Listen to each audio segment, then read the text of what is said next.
we'll just organize our. What you talking about? We need libation. We waiting for your libation. Okay. Oh, sorry. Turn this down a bit because that's a bit bright. I've got a halo on my head. Okay. All right. So we are ready for libation. I think you're very close. That's why, you know. Oh, am I close? No, it's not that. I think they think. Hang on. I'm gonna take off our sound so you don't hear the discussion about.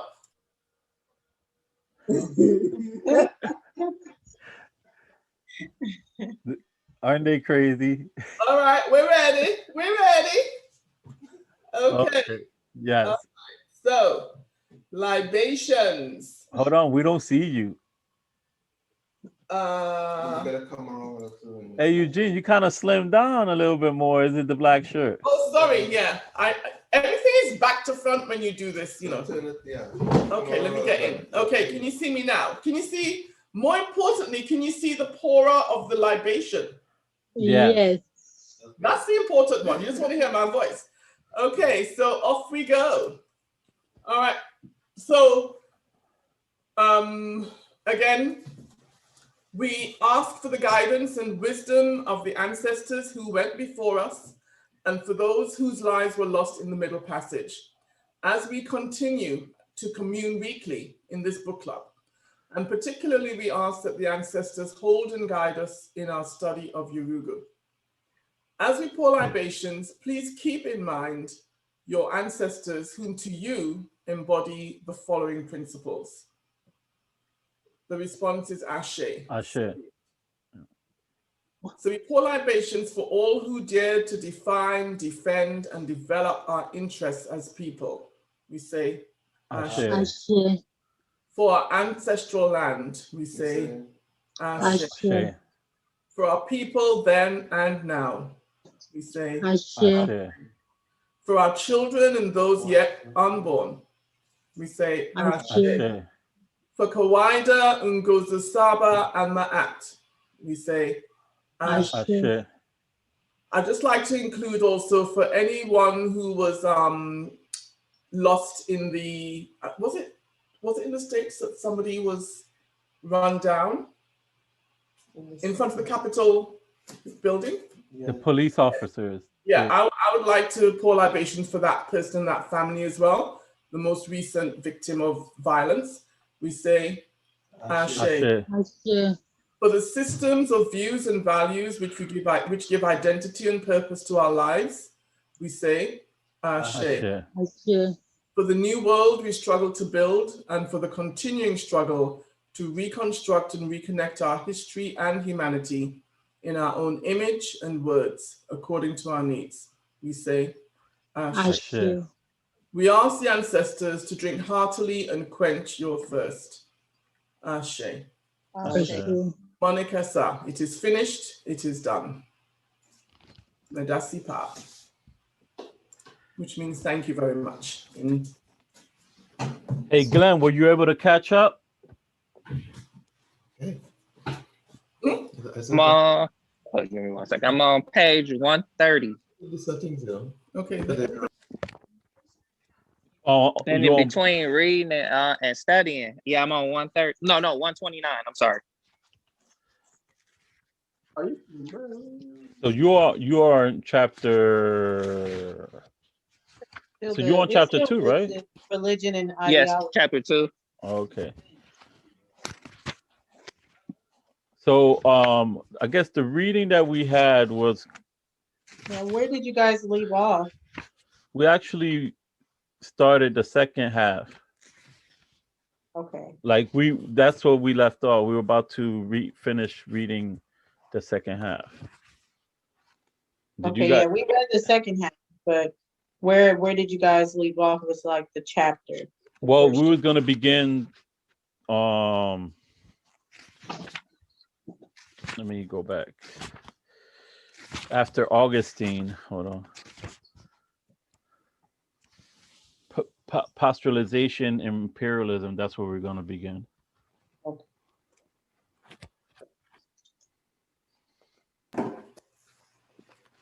Now, does anybody have any comments or notes regarding this section?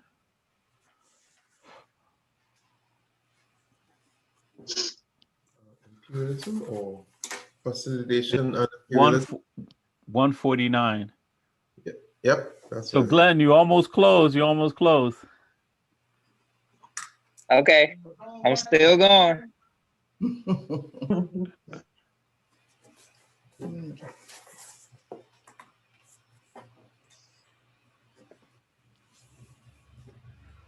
So does anybody have any comments or want to make a statement regarding this section here? Not really. Are you guys understanding the arguments that she's making in the sections? In this new section? On all the sections, Yeah, well, yeah, so far. because there's a order. One second, the Ubuntu family coming.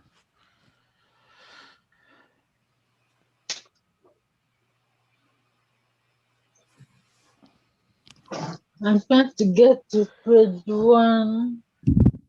Yeah, 149. 148. The section starts at 149. Nyami, can you hear me?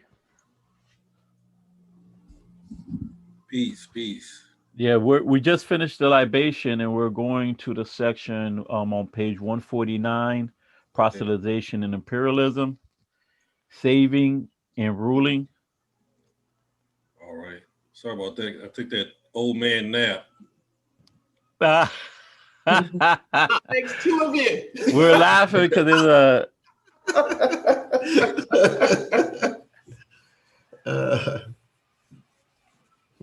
well, I don't know about those things yet, I suppose, right? Oh, okay. you know, old man nap supposed to happen at 3 o'clock. It did. That's not a nap. You were asleep. A nap is short. Naomi, so I would just like to know, how do you nap when you have like 6 children under a certain age? I know how to ignore the sound. We just talked about it too. She said, "How do you sleep with all that noise?" In other words, hard. Yeah, he sleeps hard.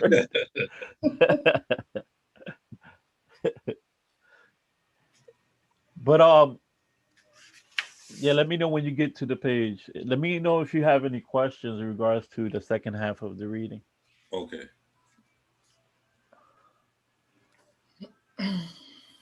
Hey, babe, you have any questions? No, I'm just gonna make a comment on page 148. I believe, based on my understanding, like the way the Pope was chosen, Okay. like how the Catholic Church has the Pope, and that was based on based on the Caesar, something like that. Where is that? She's mentioned I'm trying to find it. It's on page 148. Well, I know they voted on the Catholic Church votes on the Pope, and who votes are the priest votes on the Pope,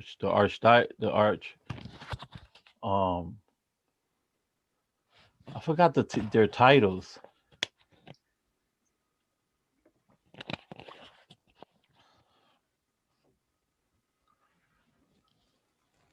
Is that about the Pope is being like, he's closest to God, so now you get the process where you vote for the person who is like, you know, the God person, the God representative on earth. Yeah, it's the same. It's the same thing. It's the same culture, the same premise on how they voted back then. Because the Pope is supposedly infallible, right? Mm-hmm. Supposedly. Yeah. And so all the not the deacon, but the archbishops, the bishops vote for the Pope, the archbishops. And it's a political process. Mhm. I mean, you know, one of the best um best I guess movie that shows that process, some of that process of how the Vatican is Godfather. Godfather shows a lot of the things that goes on in the and it was realistic. It was based on reality. I thought you were going to say the other movie that talks about, you know what movie I'm thinking of? The Da Vinci Code. The Da Vinci Code. I mean that too, but you know they're trying to be more like the whole thing is about power. It's nothing spiritual. Mm-hmm. It's about, oh, I'm in here. The Da Vinci Code is about I am related to Jesus, and so I have the rights to Earth. Like it's some crazy lunacy stuff. Like because these concepts came way human beings were here running this planet for the longest, way before like that concept even was created.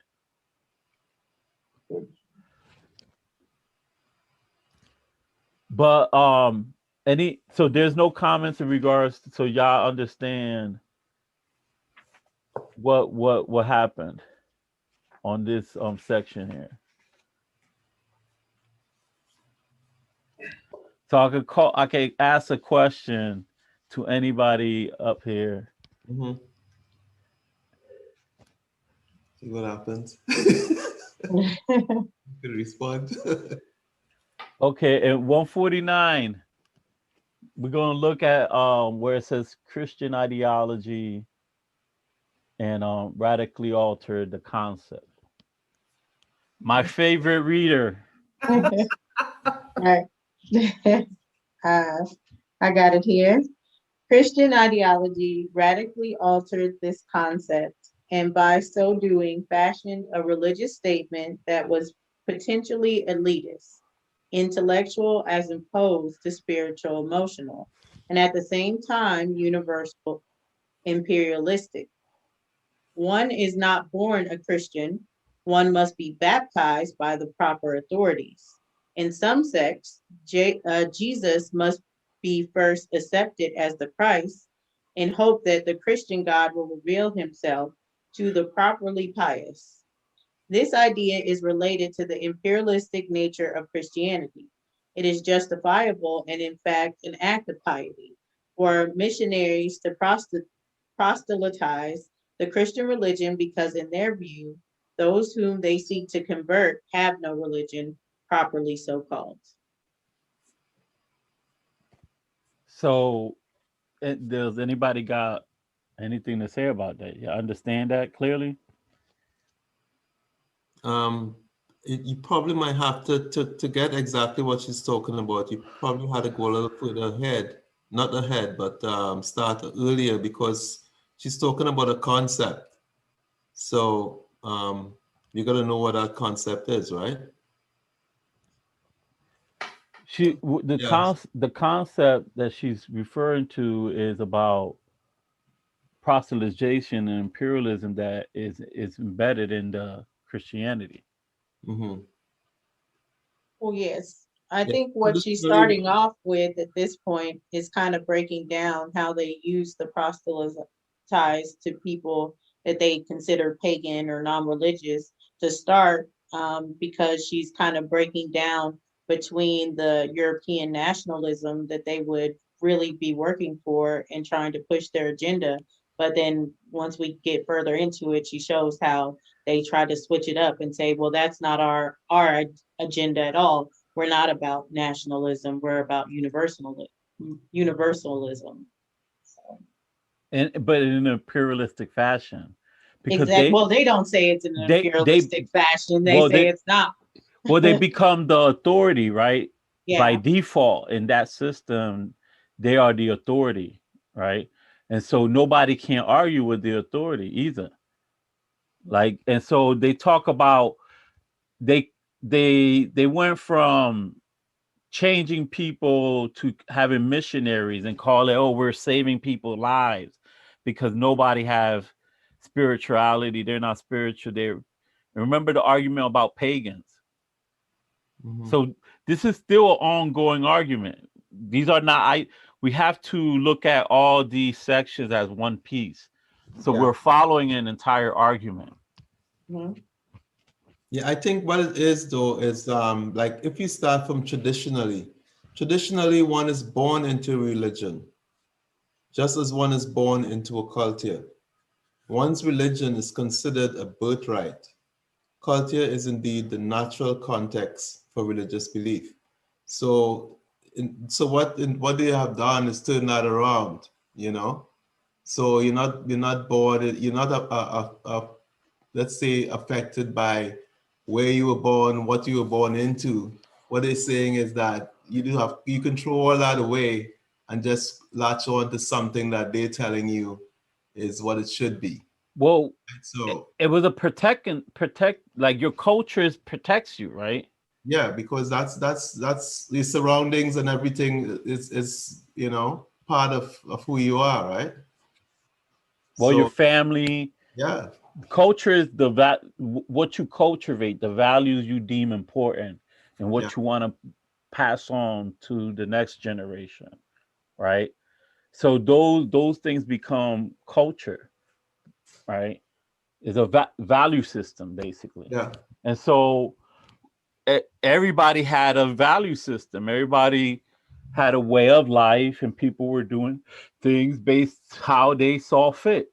yeah, Now here these people come and saying, "You guys, we coming to save you. yeah, Like your stuff is wrong." And also they're coming with the ballot, the no ballots but bullets, right? The sword. A lot of times these religions, these Abrahamic religions came to Africa through, through the sword. And so people, um, these things were being like used, even in like if you look at the whole, like Islam, for example, how Islam came in, and then later that became a gateway for Christianity to come in, yeah, you know. Well, I think right now in the first chapter, she was kind of emphasizing on how they first came in the, I guess, like the pretense of not the sword or by like the Bible. So they were first sending women missionaries. They were coming saying, okay, we care about you guys. We want to better your lives and make things better for you. And then it kind of moved to more and more aggression. And then as it even goes on, it talks about how it turns against even the women to be like, okay, who are these women that should be preaching this? Now it should be men that are even allowed to preach. But it kind of went step by step because it was saying like in the beginning when they first came into Africa or these different places, it was kind of like you can't fight back against them because what are you fighting? Are you fighting people that are actually aggressive towards you, or you're fighting people just that are giving you a book and trying to teach you No, and the say sword, our schools are but the better? sword came first. The sword came first. yeah, I did, yeah, Then the missionary came second, Yeah. because they well, this is the whole argument, is that these people, their nomadic ways, they remember when they were talking about paganism, and then they switched it up to Christianity, where the violence of paganism, like they were fighting and they had war gods and created sacrifice, and then they converted it into Christianity to be able to manage an empire, but it still had see, the sacrifice, the same as Sealy, yeah, for power. So it's Mhm. just a continuation of that same Asili that's being pushed, and it is violent. It's always been violent, you So know. it's basically going to battle to fight for power. Yes,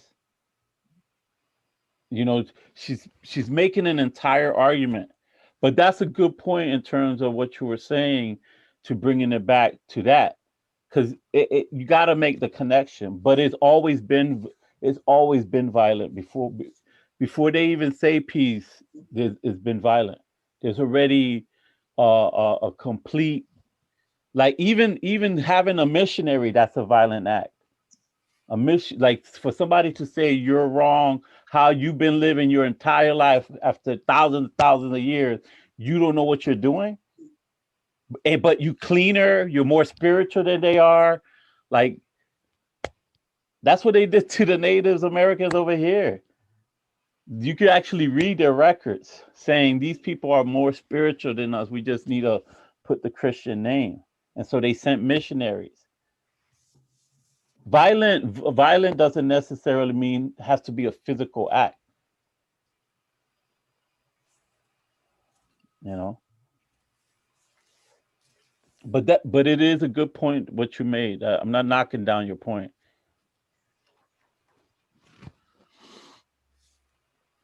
Anybody else? Hey Glenn, you got anything that from what you read in the past that could tie into this? Let me see. Not really. Can you hear me?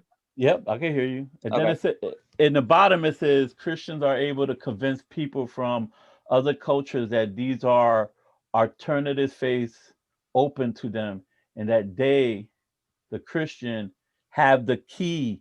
And then the European lose one of the most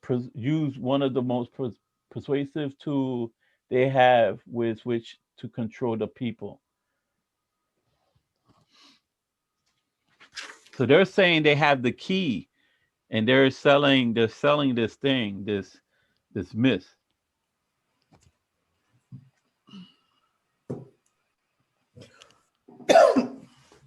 Hey Jinyami, any opinions?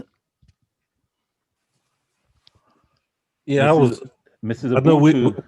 we're on religion, but I was thinking about the American economy when you was talking about warfare. How much it's the economy. We're supposed to be Americans, but yet we constantly competing with each other. An economy is supposed to be something that builds the people, but yet we're at competition constantly. Yeah. When you think of, and they say, and to them, this is the best way to have an economy, that everybody competing for scarce resource. But it's not separated. It's not separated because I can actually. Have you ever heard of Linda LaRouche? No. Look him up. He has this thing called the Science of Christian Economy, and they tie it back into that whole thing. Capitalism derives from all this. Yeah. Because now it becomes materialistic. I read Calvinism. Within Calvinism, they said if you have material wealth, that means that God is with you. Yes. If you didn't have material, if you didn't have material wealth, then that's an indication that God is not with you. Yep. So if you have faith, the wealth is going to help your faith to justify that God is with you if you have all this material resource. So work hard, make money. That was the bottom line of this. I forget who was doing the study of Calvinism. Yeah. I mean, even today, that's what, what they called these churches for money, like the prosperity churches. Yeah. Derives from these things. That's what I grew up in. So we have to recognize those things. So basically, proselytization and imperialism. What is the relationship between those two things? I think proselytization is a tool that's used in order to promote the imperialistic theory of those who kind of perpetrate that, that attitude. Miss Wheeler, you got any opinion on that? I know you deep thinker, so don't. Oh no. I think so. I agree. That's what. First chapter. Anything?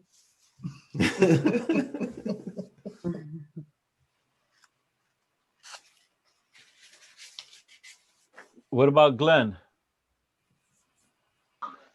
I was trying to go through some of my notes and see if I could tie any of this together, but I don't see that at this moment. Right. Now, she said proselytization of Christianity is perhaps the greatest cultural immobilizer and demoralizing effect on its object. So proselytization, that was a weapon, and a very effective weapon in immobilizing people.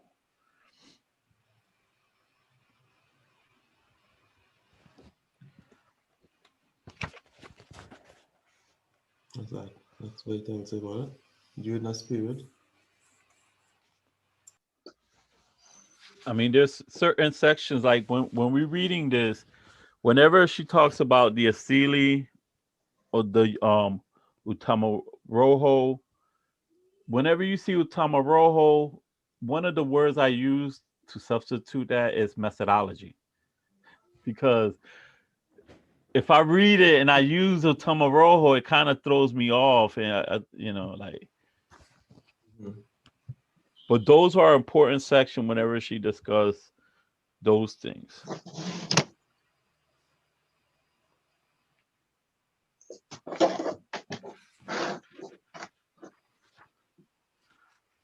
And anything else?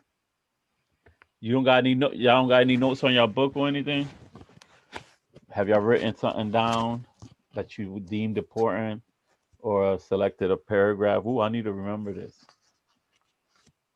You have a few of those. Too many. Quite a number of them. It's mostly stuff that I want to read over again, just so that it kind of sinks in, The Crusades were, of course, the primary instrument of What Western page? European expansion. 152. This is 152 The down at the bottom, bottom. the last paragraph. Right.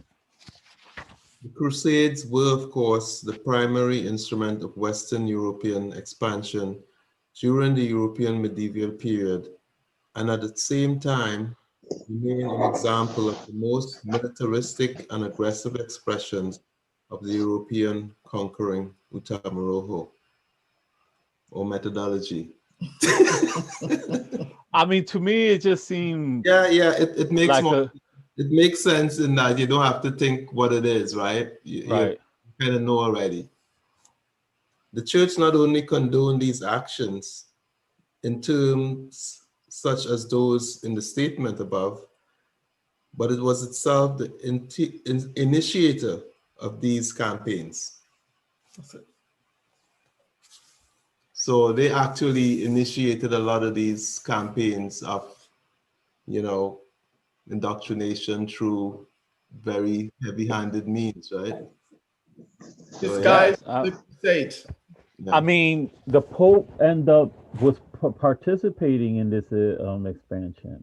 Yeah. And there's documentation you can actually look up. They divided the planet between Spain and Portugal. I don't know. Remember in history classes in high school? Why Brazil was owned by Portugal? And they divided the new.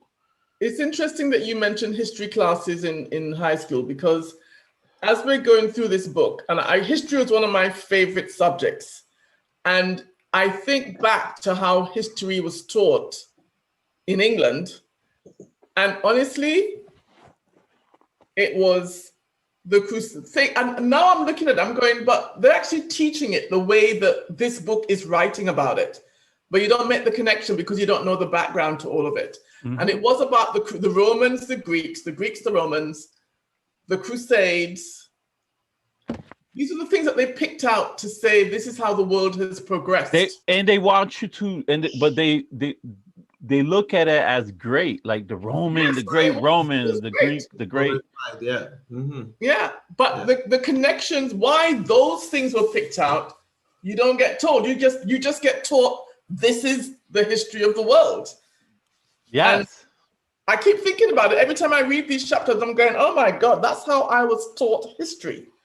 And even today, let's bring it like when Bush was like, the axis of evil. When he talked those that way, it's all connected to this. Mhm, mhm. It wasn't just, it's not, nothing is an isolated incident. Right, Niyami? On page 153, it says, during this period, the church was the spearhead of European expansion. And Yes. historically, we can view the Crusades as one of the most important military ventures in the expansion of Europe. So proselytization was like their main weapon, Mhm. right? And it this is how they created like Manifest Destiny is related to this, right? It's still a continuation. Even when the United States said, we have the right, nobody can't, the Morone doctrine, nobody in the old world could come to the new world and settle in the South America. And we dare anybody who comes in and try to settle South America. So public policy has to do with these things. I'm just mentioning things because hoping that y'all can make the connection. Y'all can see the connection. This is where all these things come from. And so there's So like, they, go ahead. Who was saying? so they basically use the church to control the masses. That's what they're saying. Not they created this thing, this Asili to this. But they use the church as a Mhm. weapon. They created a church, but the proselytization is not just because the church is not it. They put themselves as the authority. Yeah, the church is just the institution, and then Yeah, they have that's the, part of the institutionalization. yeah. So once Rome took over, you know, they started implementing these things. Right. I can remember history classes also Yep. where they, as they become more Christian, as Europe becomes more Christian, they're saying this is their great history, as they was defeating all the pagan tribes. You know, the more Christian they became, the better Europe became. So they see their history as Christianity winning over all the heathens and pagans. And I can remember, as Lindia was saying, I remember that because I like European history for some reason. I liked it as a kid reading it, but it was basically Christian history. Mhm. Mhm. Mhm. Yeah. Mhm. And what's interesting to me too is that she kind of leaves out. I understand why she leaves out Islam here, but Islam is it's westernized too, even though people want to consider it Eastern, because they have the same Asili. And Islam came into Africa and tore it up. And then England was able to come, and again they won the war against the Fulanis who was practicing Islam, and then put these people in positions and considered them as brethren because they weren't pagan like the others, because that's what was going on. Once people were converting, they were viewing even family members as the other because they Right. weren't practicing their religion. Right. But And that's where like and today, that's why people tell you, listen, Africanize. If you're going to practice Christianity, Africanize it. If you're going to practice Islam, Africanize it. And what they mean is don't separate people and say, oh, those are heathens. Don't separate, like, and so just Africanize it. yeah, Take that Asili out of it. I was just going to add, Islam is a response to Byzantine Christianity.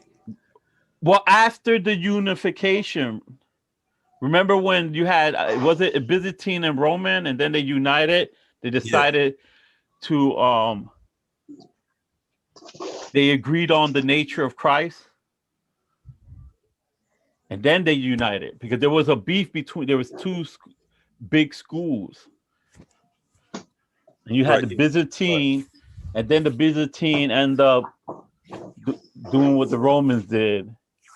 And that's how you have that whole development start. Right.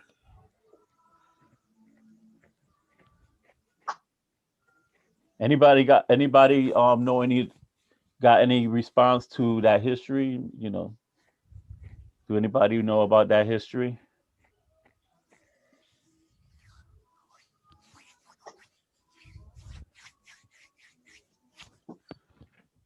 Okay. Yeah, so proselytization was one of the main, was like D2 for them to do that expansion. This is what basically gave them the power. This is how they went into, during the Crusades, how they got a lot of wealth, was stealing a lot of those Middle Eastern countries. A lot of black folks used to live there. Mm-hmm. They were completely wiping out groups of people and telling the Northerners, come in, you could just move right in. So if you look like some of those women in Yemen, they're blonde hair and blue eyes. And the United States didn't care about them until they realized, oh, they got white women with blonde hair, blue eyes there. We better protect them.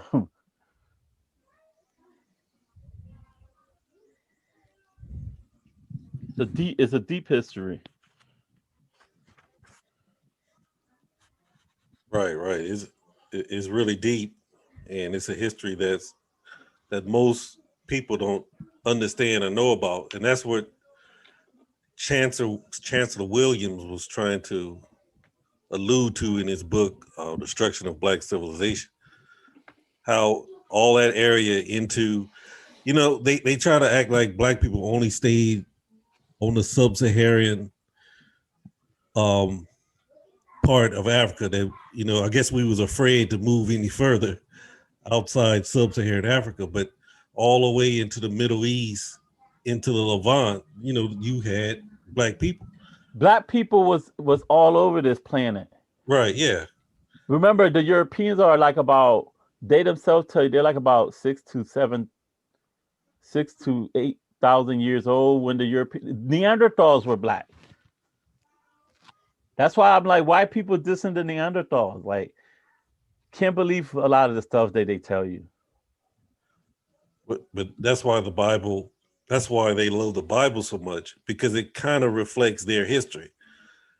Adam lived 6,000 years ago, which would be around 4,000 BC, around that time.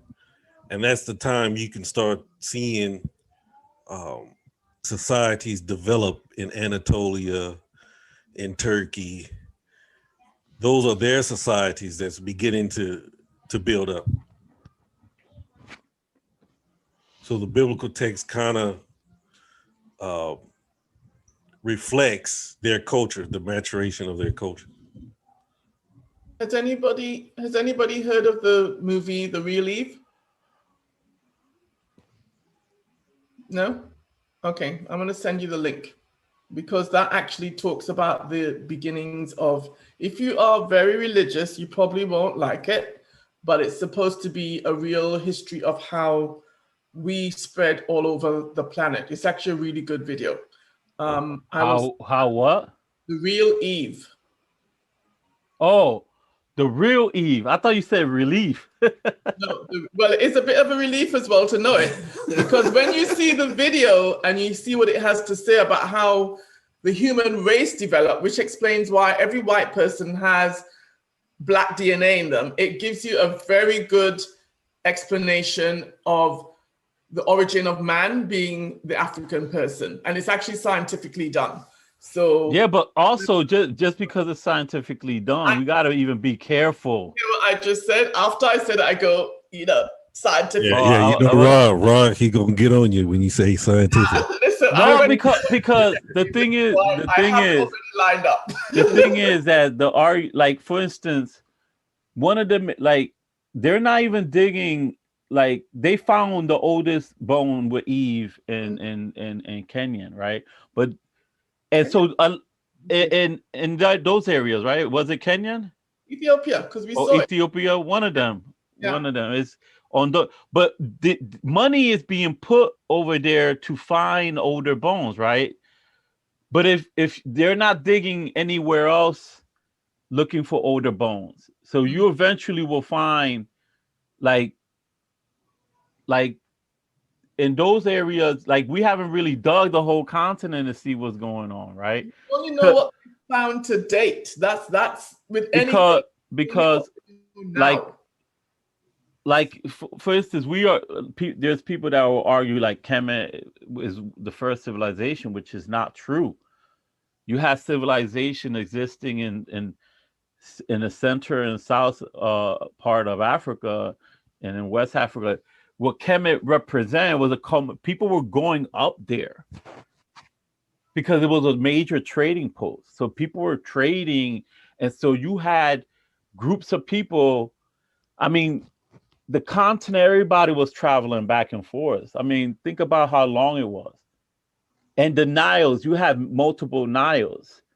I mean, and these, the rivers are used for traveling.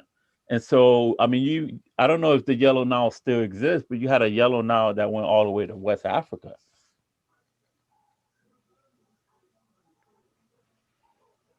And so these are things just to keep in mind.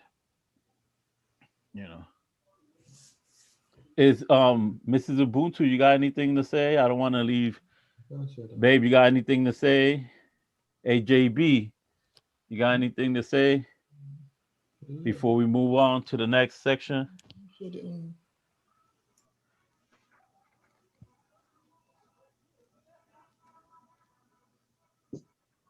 Move on to the next section. You said, was that you, Yemi, or was that I said you JB? can move on to the next section. Hey, JB, you unmuted your mic. Oh yeah. No, I was just gonna say, like, I kind of appreciated like how she associated the different like people who kind of, because like was it Augustine or something like that? From Augustine's point of view, what I'm saying, the whole Christianic faith thing wasn't as much as it was like a religious move, as it was a political move. So it's more of a tool. Right. Then it was for him, it was like, oh, okay, let me get into power and use this tool. And the effective, like and it turned out to be an effective tool. So he kept on using it. And then he shows on, and it's like, it's almost kind of like coincidence, the whole thing with the Christian faith. The part, it's almost like coincidence, because it was just like there's a faith that just happened to kind of work out with the way he wanted things to go down. It gave him the power he needed, because people kind of always find power. When you say it was kind of a coincidence, what was the coincidence? No, the coincidence would be, particularly in this instance, Augustine finding Christianity. That particular religion. But Augustine, was Roman, right? Yeah. Yeah. So it wasn't. But then at that time, it's not a coincidence. Constantine locked it down. Right, but like even Constantine, like part of the thing that you're trying to describe was that. Hold on, you're muffling. Oh yeah, I was saying is like part of what I was seeing in the book was like she was describing that Christianity wasn't Roman to begin with, or Roman wasn't Christianity. They weren't the same thing until, I can't remember if it was Constantine or Augustine. One of them decided, okay, if I go this way, I can get power, and he went that way, and that became power. Yeah, and it became synonymous with Roman. So And That's the and part I call in the past we were discussing those things. How like the difference between Judaism and Christianity is Judaism created like a sense of nationalism, but it was limited. So you could not have a vast empire with Judaism because you had to be part of the chosen people, right? Right. What Christianity did was open it up. Mhm. It became a better tool Right. for imperialism because it allowed now if you come into the fold, if you become part of the empire, now you'll be able to be saved. Right. And So honestly, it became a unifier among different ethnic groups, right? right. And that's when I was looking at it, I was like, And that's what I'm saying. Europe, they united Europe, it united Europe because Right. go ahead. From what I was reading, I thought it was like Romans initially maybe wanted to take over the region, right? And then they came into contact with this faith, and it became a thing of where it's like the world, you know, like the Christian faith kind of expanded the entire control section of Well, Egypt already has fallen. Rome wanted Greece. Egypt already has fallen before that. right, but the idea of I think you're too far from when you're in front of the mic, you sound good. oh really? Yeah, it was like when Okay. you're in it seems like you got a directional mic. Y'all using a directional mic? No, just talking about the speaker, the actual built-in. Oh, when you're in front like that, perfect. Okay, cool. I did not even notice. Maybe you should say. No, that's fine. No, I was just saying is the way that just reading out kind of was like, you know, like I said, it wasn't like it was a new concept or anything. It just gave more. It just like the difference between a fanatic and the practitioner, you know, like Christianity just is more fanatical about expansion and all that stuff. You know, she talks about the Gnostics, right? That's where she talks about the Gnostics and how they battled, like they had to get rid of them because the Gnostics were more like Africans, right? Like in terms of spirituality, and they had to get rid of the Gnostics.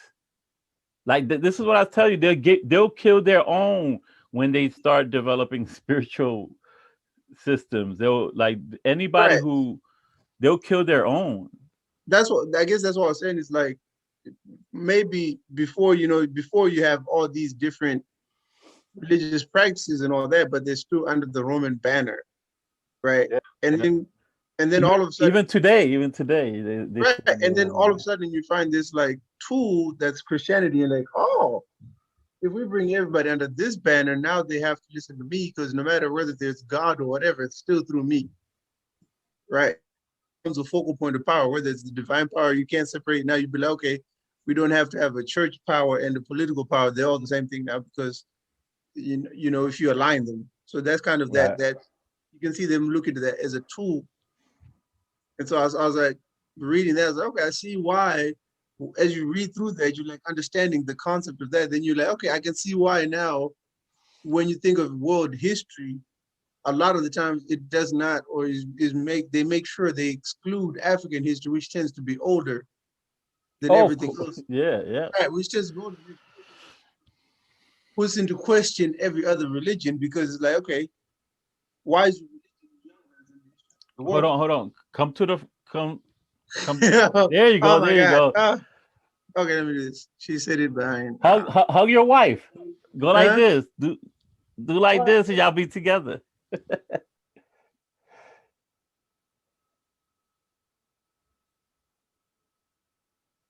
Hello.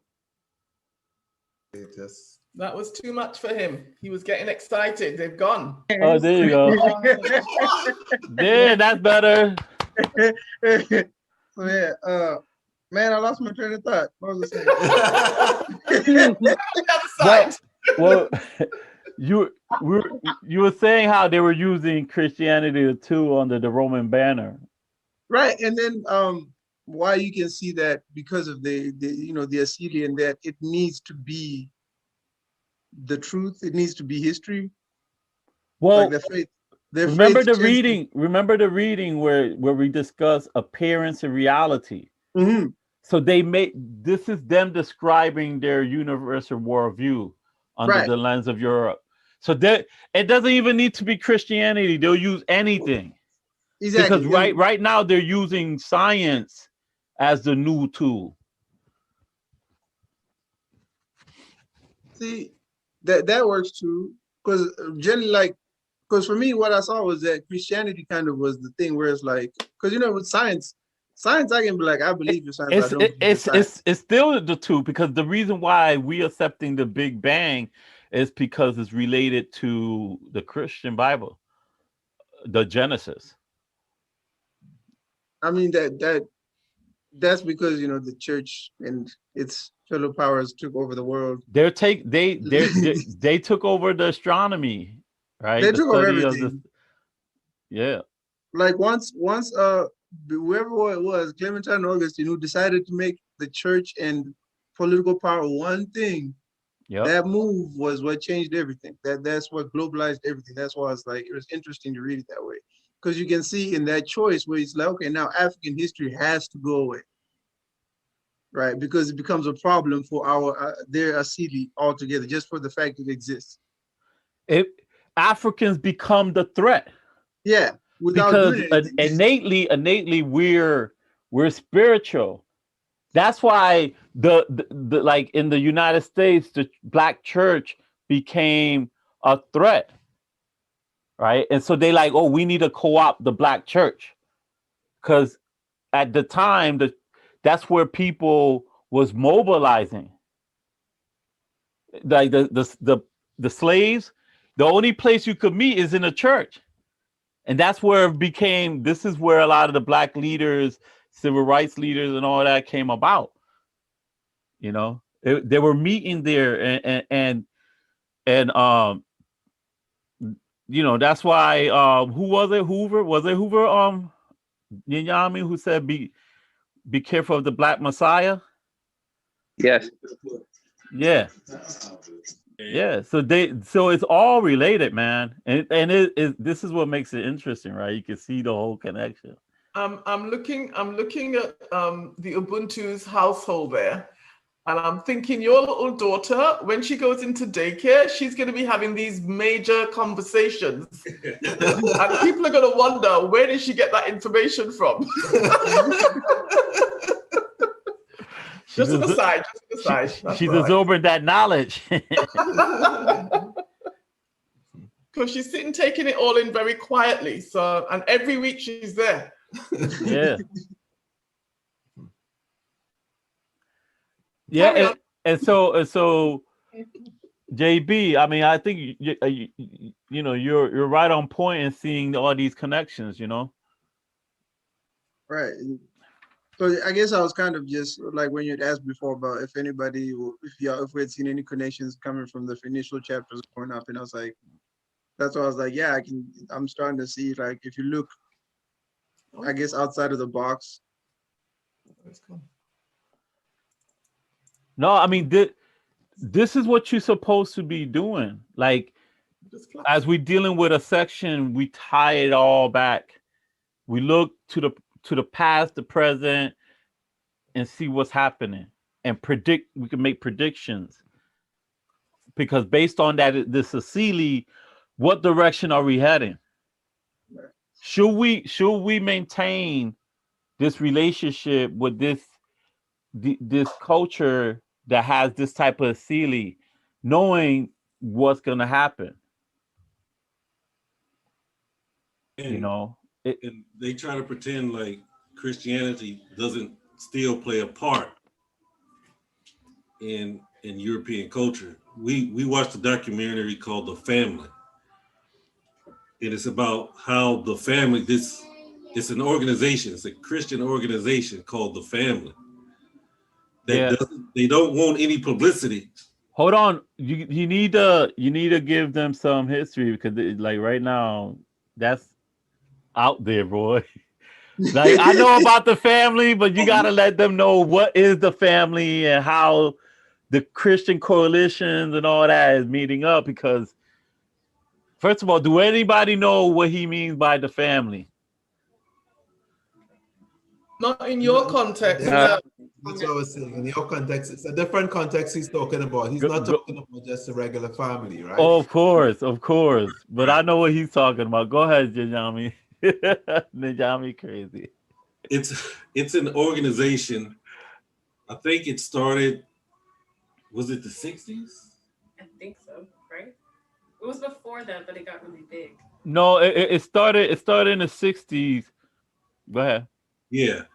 And by I'm going to say the founder of it, he felt that Christians need to take back the country, but he didn't want any publicity.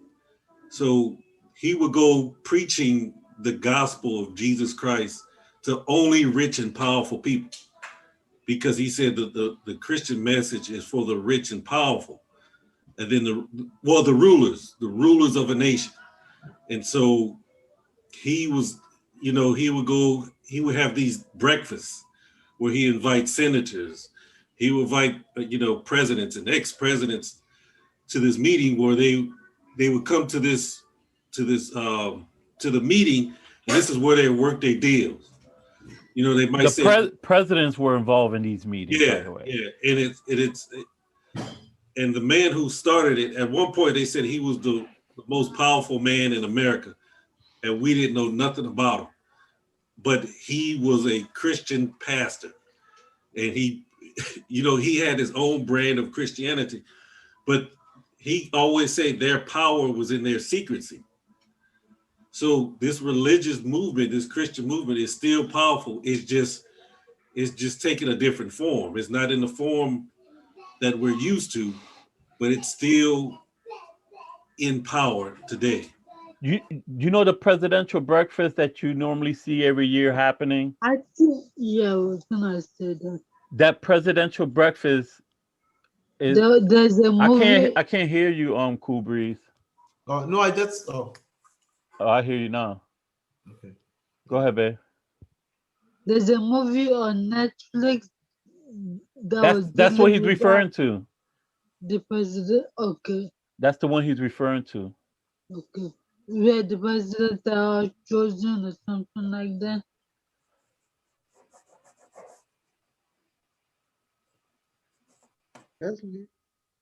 You said the name of it is The Family? Yes.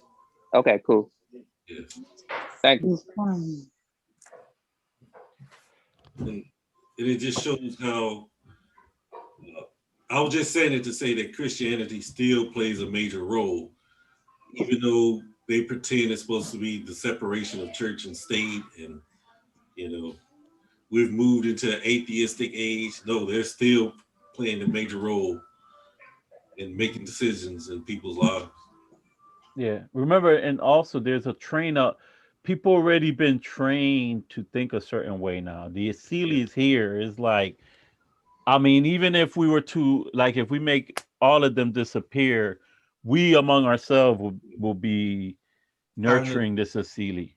Yeah. So can I just go back to, you mentioned something about the presidential breakfast. What was that? That's the annual breakfast that they have, and that organization is the founder, and they the one who invite people, and people out, not just people in the United States, but foreigners, to have effect on public policy internationally. Right, African leaders. Yep. Muslim leaders. Yep. It doesn't matter. If you want to be who's who, you're coming to that presidential. You lobbying, you want to lobby, that's one of the major lobbying points, is that presidential breakfast. Created by this Christian. And it's like, it's raining money too. It's like,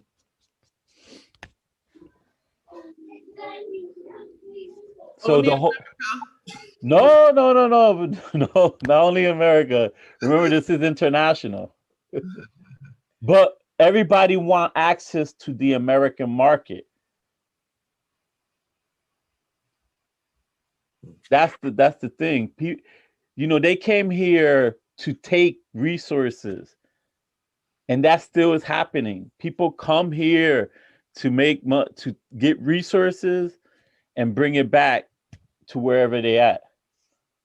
It's always been that way. I'm just gonna give us a time check. It's 8:37, and we're still on the second piece of that. We haven't gone past very far. We're on 153 still, as far as I could see. Well, we kind of actually ahead with the things that we're saying. So the next section is Christianity and European paganism. And we mentioned a lot, like No, we're Christian in stuff. Christianity, colonialism, and cultural imperialism. Heathens, natives, and primitives.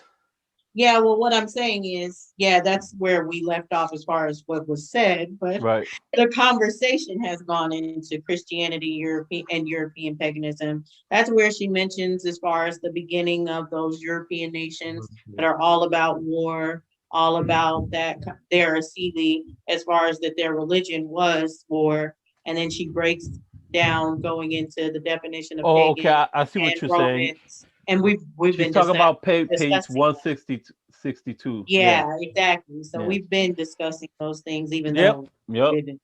No, So- yep. So I think we can say, we can kind of find a section in here to break down, but then we can move on to patriarchy in the development of European religion. Well, anybody, I think we should discuss colonization though. Unless like y'all want to skip that over. I mean, colonization and church equal the same.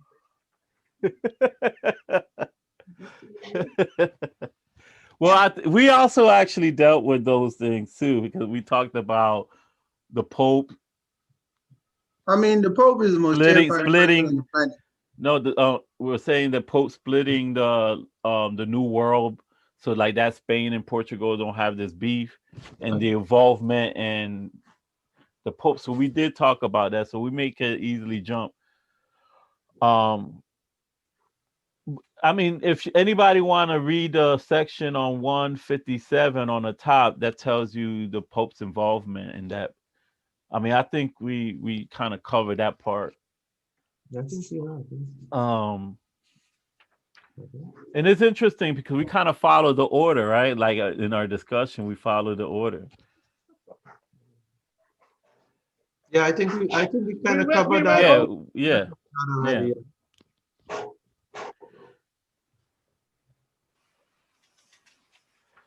And we did talk about Christianity and European paganism.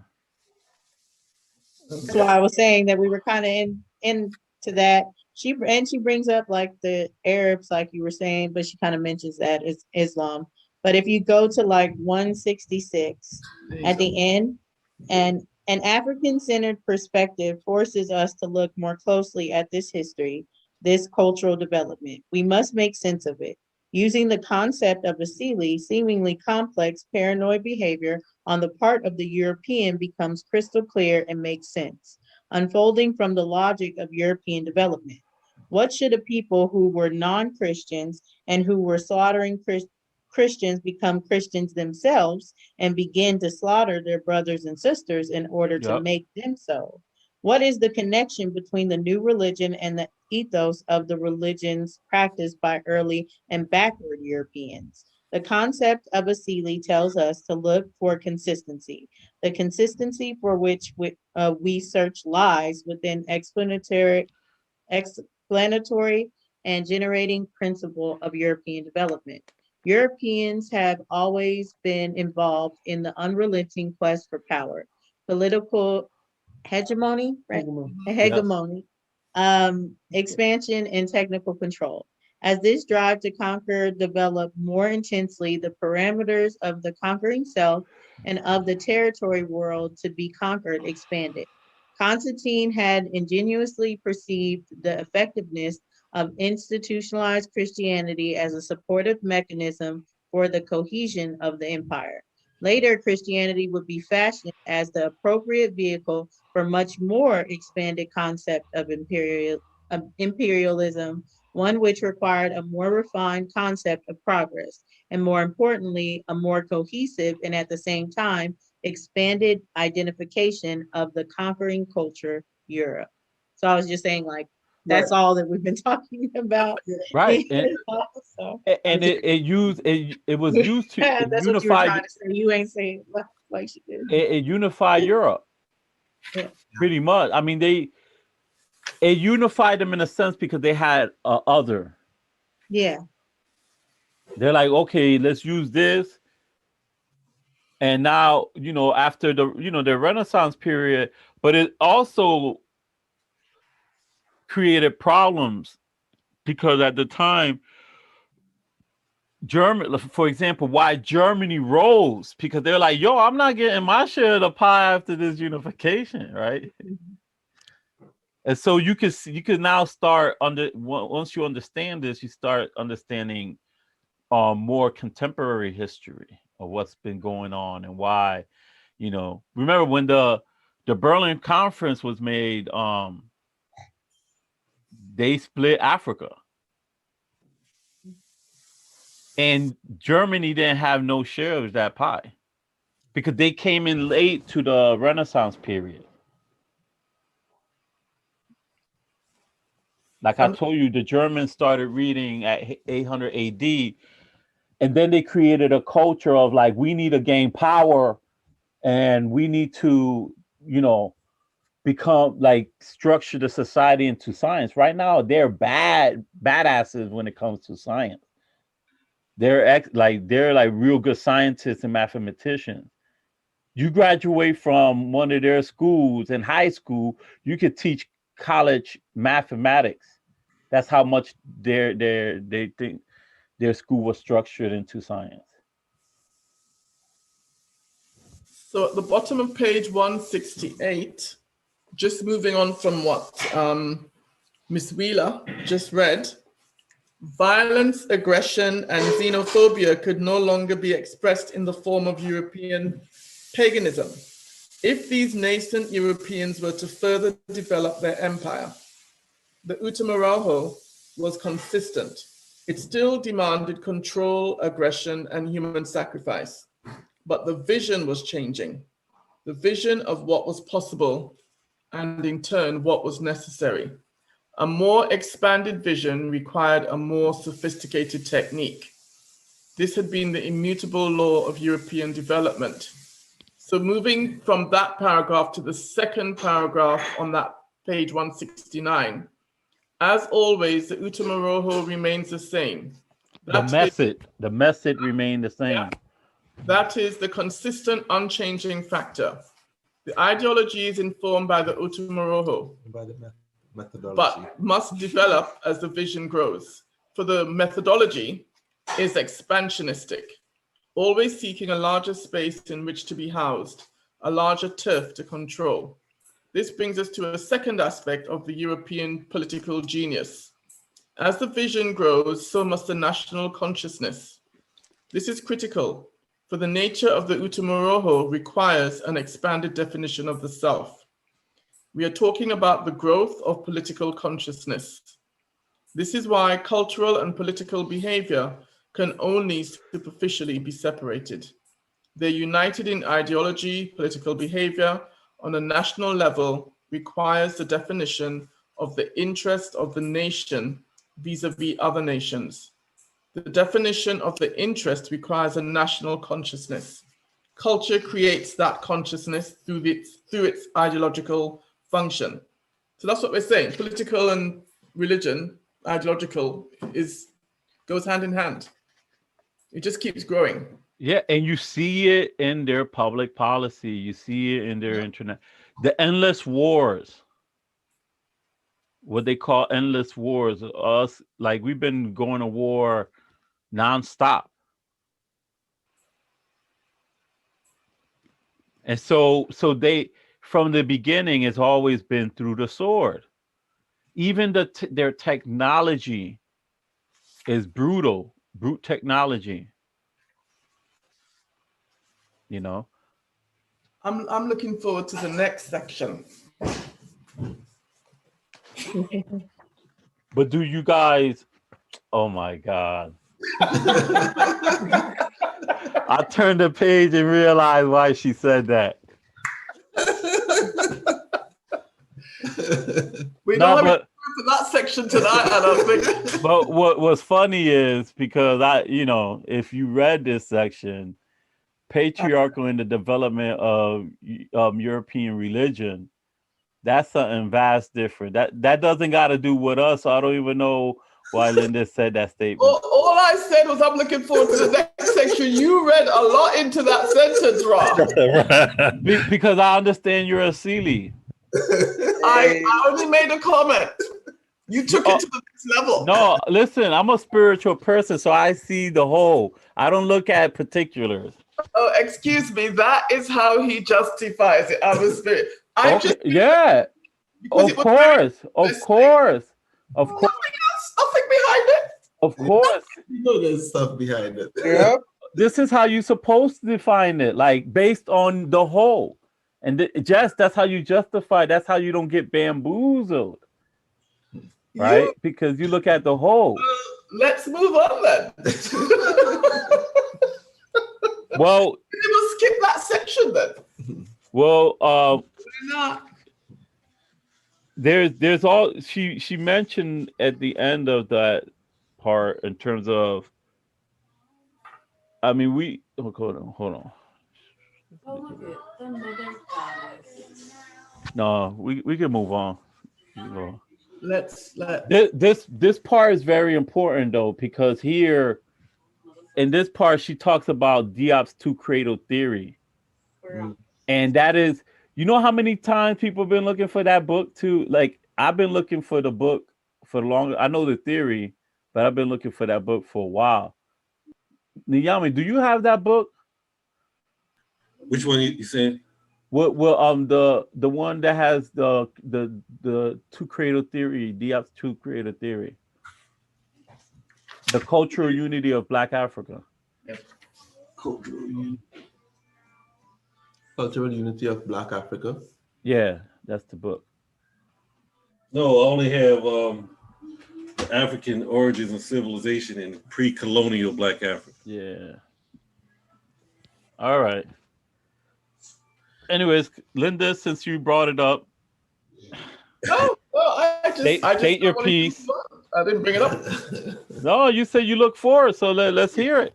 She has an ally. No. She has an ally in this chapter. So the hold on. Hold on. You guys have fun. Y'all been arguing ever since we ended last. Oh, okay. Okay. The first paragraph, Indo-European. Oh, Miss Wheeler, I'm going to drag you into this discussion. Would you like to read the first paragraph with your wonderful reading voice that you have? One second. Hey guys, just be careful. There's a Sealy outside of ourselves operating here, so we got to be careful. And it's our duty to put him in check if Sealy is there and get rid of that Sealy. I'm not saying you, Wheeler. You down with us. Miss Wheeler, would you like to read, please? Humor me and Rob. Okay. Indo-European pagan culture did, however, contribute characteristics to European Judeo-Christian ideology. Although it is possible to identify practices of male dominance in most societies of the world, patriarchy as an institutionalized value is an intrinsic characteristic of the Utama methodology, and can be associated with Indo-European origins of Western civilization. One of the aspects of cultural development that demonstrates this most clearly is religion. In ancient, should I keep going? In ancient religious traditions of Africa and other parts of the world, we find again and again the predominance of the mother goddess, the valorization of the female principle, and the earth symbol. These traditions were well developed before it was possible to speak of a Western or Western European peoples. The older, more Southern civilizations can be generalized into one cultural and ideological model. in contrast to the younger and more aggressive northern groups comprising what has been called the Timuli civilization, associated culturally with the Indo-European and racially as the Aryans. It is this latter group with which we are concerned, as they represent the cultural and racial forebears, the ancestors of what we now call Europe. These people came from the regions of north of the Black Sea between the Carpathians and Caucasians, according to Marcia Iliad. Oh, should I keep going? No, Because no, then no. even get to the two The cradle with the Yami, break down the two cradle system, the two theory. cradle theory.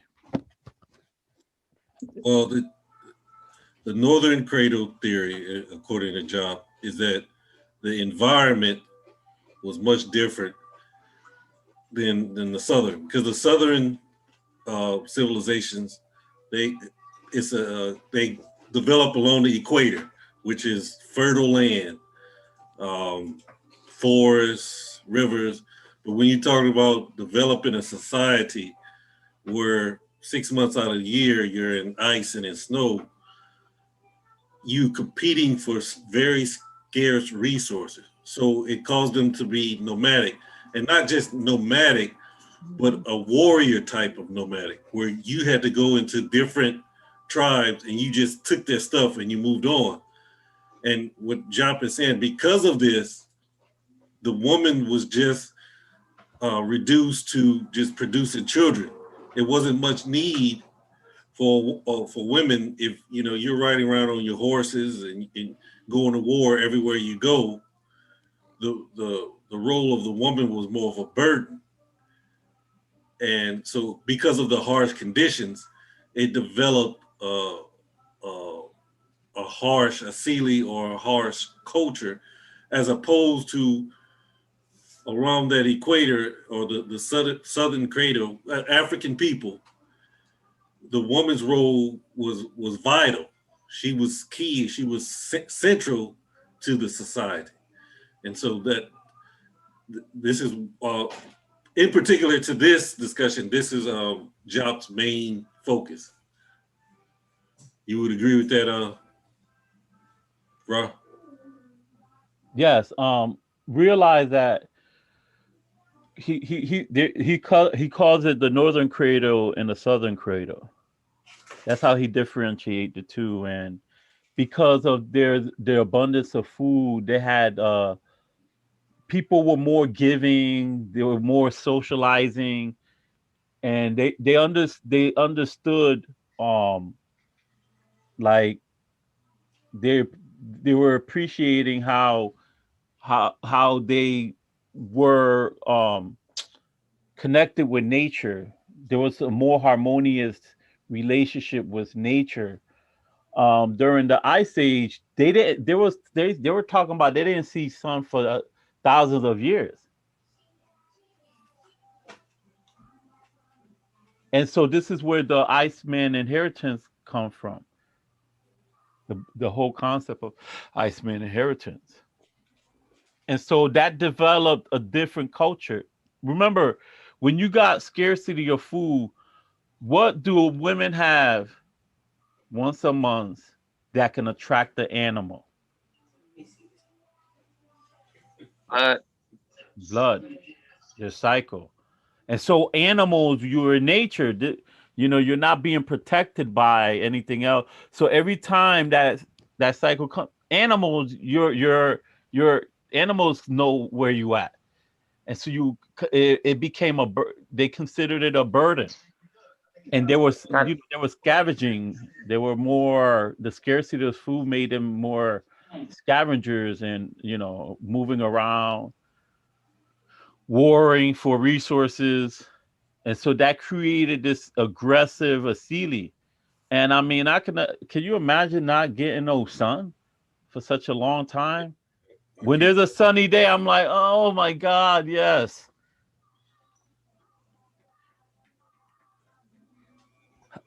Now, how sunny is it in England, in the UK, Lindis?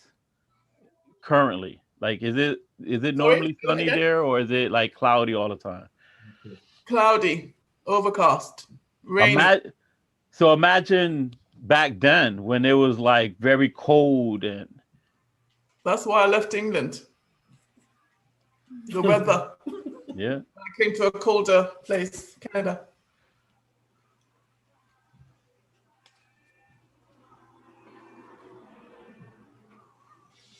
So yeah, I agree with your explanation. Do anybody else know about the two cradle theory? Destiny, you always That was new for me. Glenn. No, I was saying that was a new one for me, but I like how you broke it down because it make it seem as if, like you said, with the cycle, that we use the woman as bait instead of taking her as a sacred feminine. Right. hmm Also, like the lineage was through the mother in the southern cradle. You can't hide who the mother is. You can hide who the father is, but not the mother. So everybody knew, okay, if that's from, if it's a rural lineage, we know, it's coming from the mother, so we know, there's no way you're gonna hide that. Lacinia, you always would surprise me. Have you heard of the two cradle theory? No, I hadn't heard of it.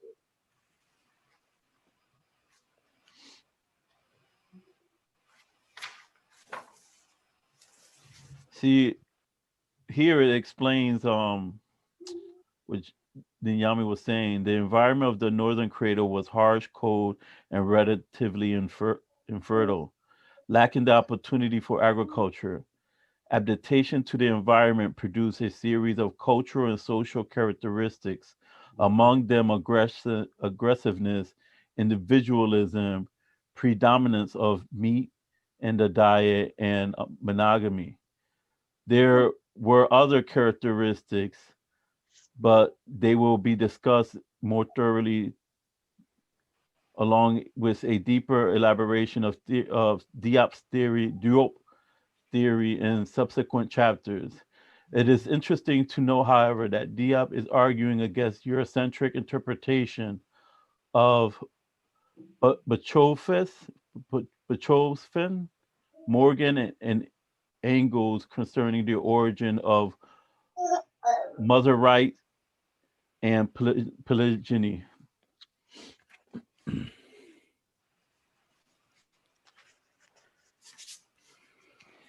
Lindis. Let's go. What are the other interesting things you said you saw there? The page 172, the role of the females. I'm not saying any of this to be contentious. I'm just picking out chapters, right? No, we know we fooling around. We always fool around. The devaluation of, Miss Wheeler, what am I thinking? All right. That's where I was already there though. So the devaluation of the female role was incorporated into their religious practices. Amongst the nomads who had no permanent residence, cremation took precedence over burial, and fire, which gave much needed warmth in a land with little direct or close sunlight, was worshipped. Fire rituals can still be witnessed in some European communities. See Jane Frazier's The Golden Bow, New York Mentor, 1964. By contrast, according to Diop's theory, in the southern cradle, the earth takes prominence as agricultural activity and fertility abound. The population is more peaceful, secure, and sedentary. Women play a critical part in the economy and in subsistence. The female principle is the foundation of the cosmological conception.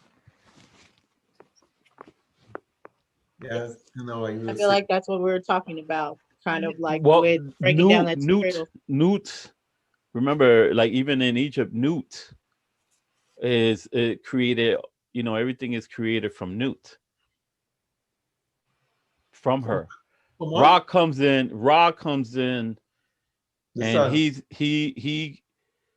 he wakes up all that energy, that primordial energy, and calls it, and Ma'at then puts it in order.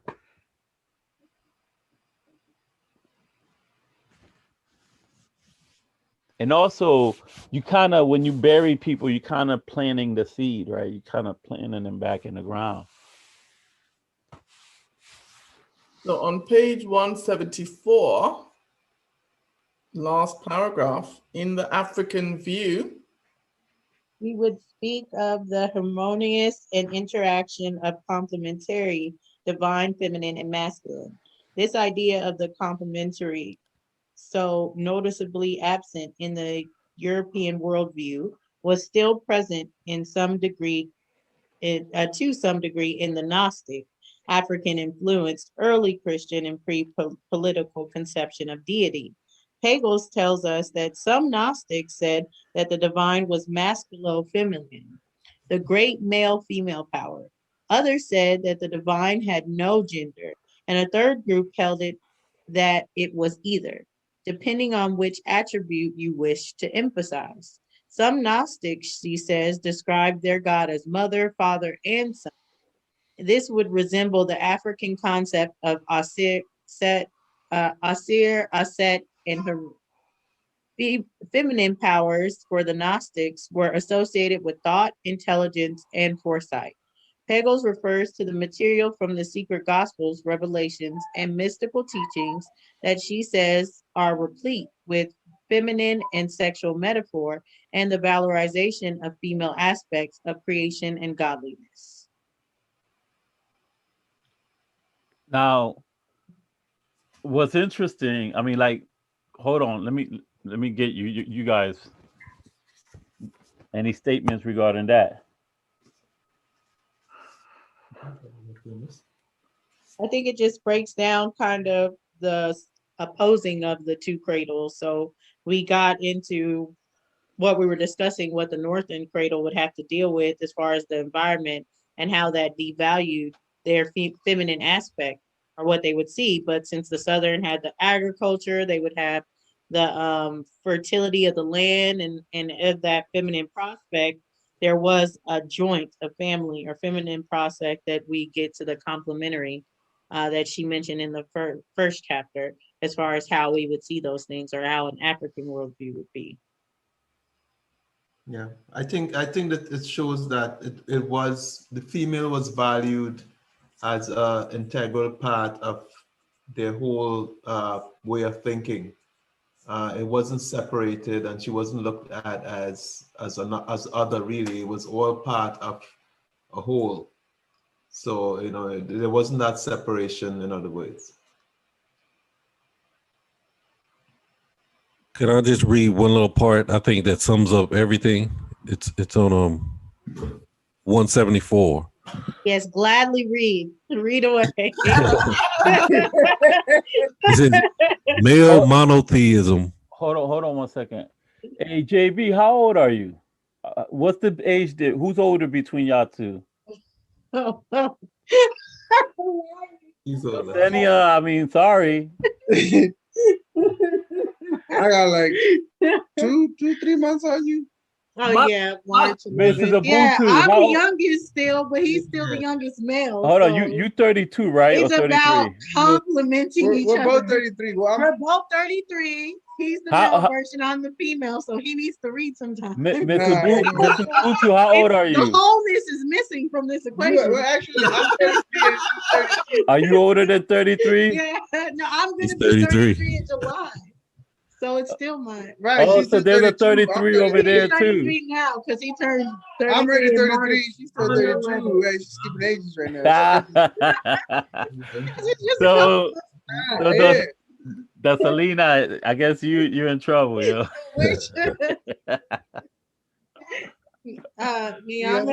Go ahead, brother. Okay. Male monotheism becomes the vehicle of a psychocultural revolution of the male ruling class in its relationship to surrounding reality. Whereas ancient myth had seen the gods and goddesses as within the matrix of one physical spiritual reality.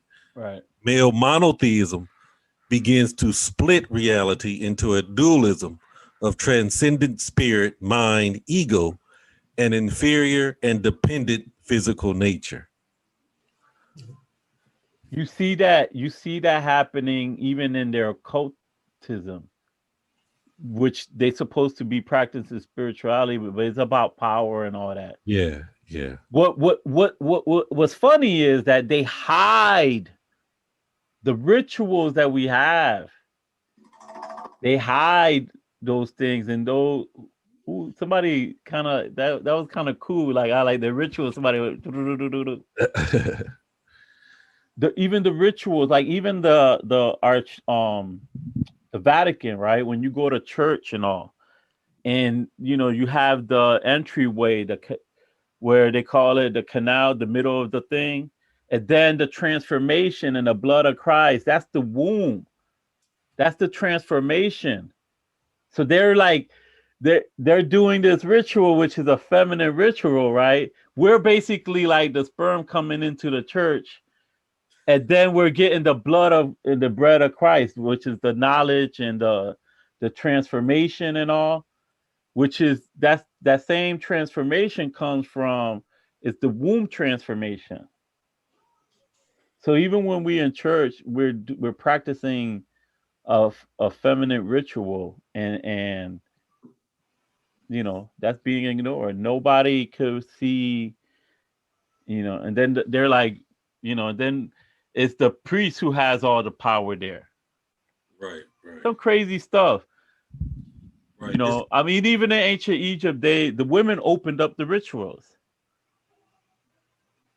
Yeah, but when we visited Ethiopia and we went to some of the churches, in fact, all the churches that we visited there, it's the Orthodox Christian religion, and it's totally separated. The women come in through a different door to the men. They enter the church. They have a side where the women go to. Mm-hmm. The men go to a separate section of the church, Mm-hmm. and so they actually split the genders. In everything they do, there's specific. I mean, they did it in the Catholic Church too. What we're seeing is some changes that occurred in the Catholic Church, because they're gonna continue to change to maintain power, because it's not important the rituals or whatever they're teaching, is the power that's continuing to be important. And so they loosened up themselves. But the church used to split up, and they used to, this is why they even have nuns in the priesthood.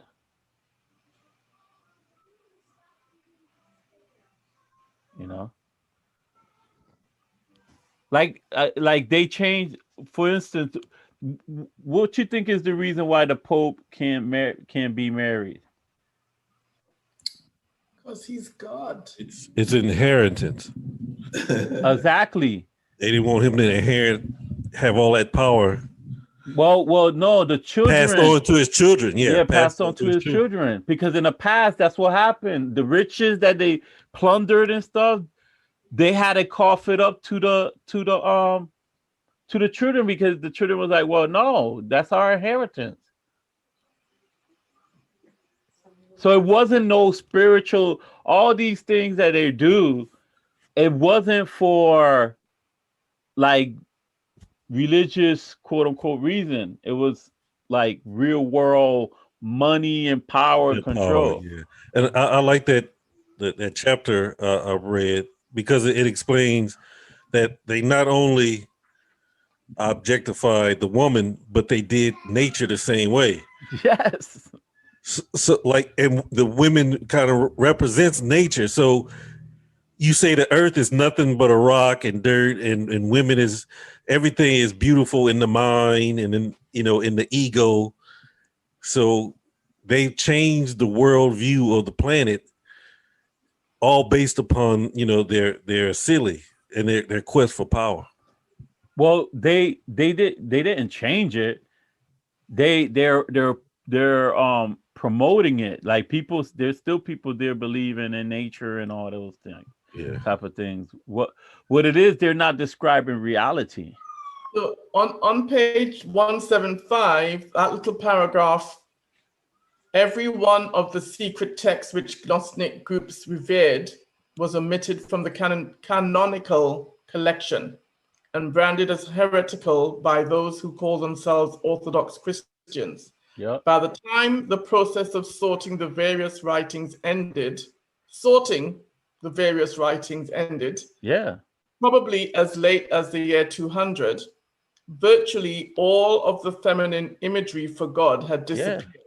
Mary Magdalene had a book, a gospel book. Sorry? Mary Magdalene had a gospel book. The Book of Thomas.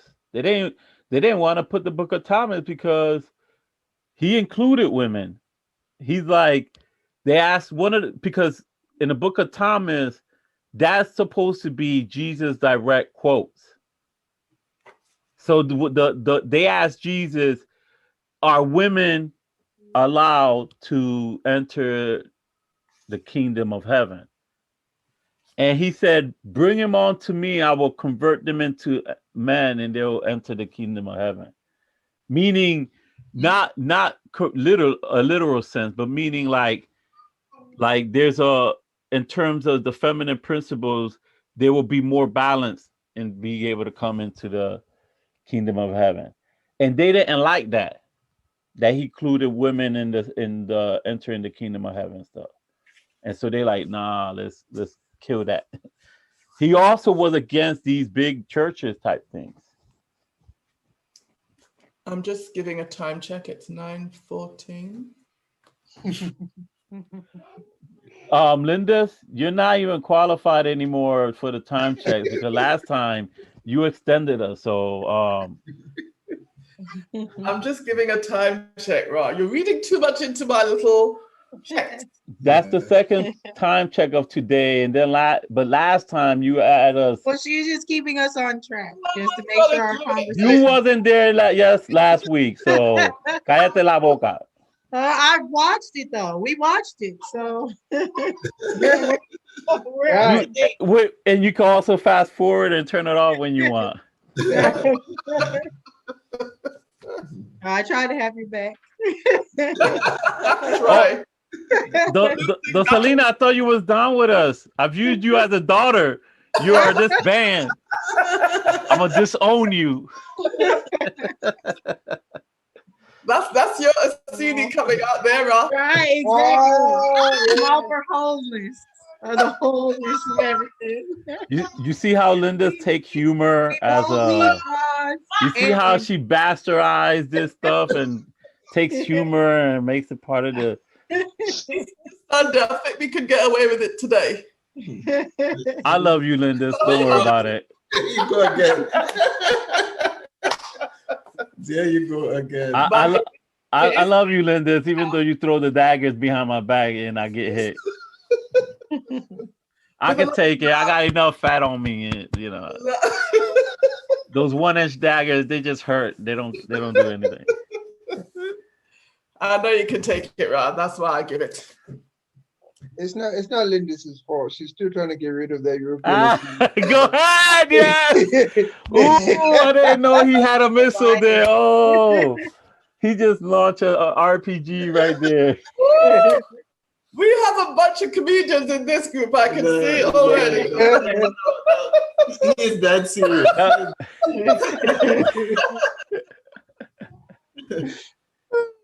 But it is 9:16 now. We've just used up 2 minutes. Yeah. And guess who? Right, the guess time who? check. The time check. We was on the floor, and you just threw us off with the time check. Well, no, because I remember where we were. That's a good Yeah, that's the individualism. I said threw us off. She's like, no, but I remember. No, because I'm saying we can get right back on. You know, it's just time check as far as it's 8. Well, 9. Hey, Ninyami, I gotta applaud you for keeping yours in check over there, brother. Oh my God. God. Nothing happened. Nothing happened. I can't. Nothing happened. If everybody is in ruckus, we all in ruckus. And you know, Nothing happened. No, that is I don't know why everybody's laughing. Gone to the room. Come on. You see, no, but let me tell you, Glenn is smart. You see, Glenn got his picture. He doesn't got. Glenn got his picture. He's like, no, I ain't putting my. I ain't putting that video on. In the words of Mr. Wheeler. I was laughing. Oh no! Come on, I'm in the South. He resurrected. He talking. Hey, y'all back there now. That's Right, in That's JD, your fault. it's only It's blaming you. I blame you. I We Now had- you get in trouble for all of it. why? Why didn't do nothing? That was a nice missile, bro. That RPG came out real nice. Listen. right? Hold on. I think we only got one more section left. Y'all want to finish that section? No, we have two. Sure.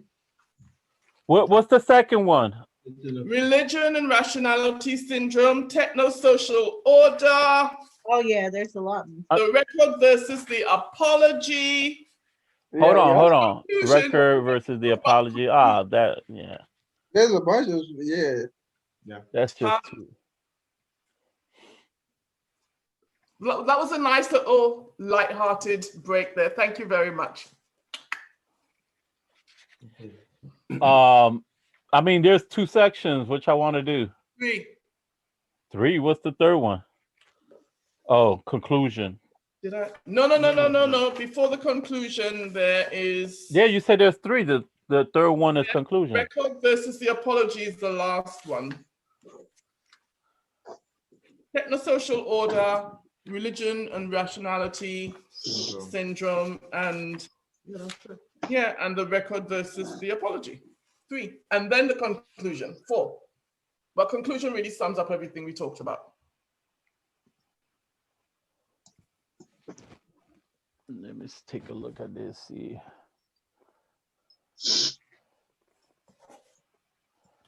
I mean, on page 179, there's an important part there. And on the next page. Which one is that? Natural theology? Yep. This sounds like next week. No, I'm trying to look to see how many, if there's a lot of how many notes I got, and see if there's important points, because again, the whole goal of reading the book is to try to fully understand what is being said in our. But I'm telling you, by the time you read this book, some university got to give you a degree. I think we should carry on next week, because I think this could go until 10 o'clock or further. Even with the last 3 sections that we have, there's a lot of notes. Yeah, I know that techno-social thing was pretty. There's a lot of points in there. So, I mean, what are you suggesting, Linda? I just said it. JD and I just said it. Glenn, hold on. I mean, I'm saying everybody's other people can have input. Yeah, I think we should go next week. Are you giving us permission for other people to have input?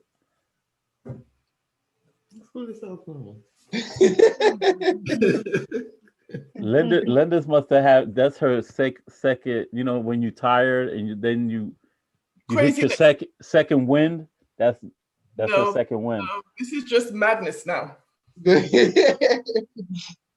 And it gets worse. Violent aggression.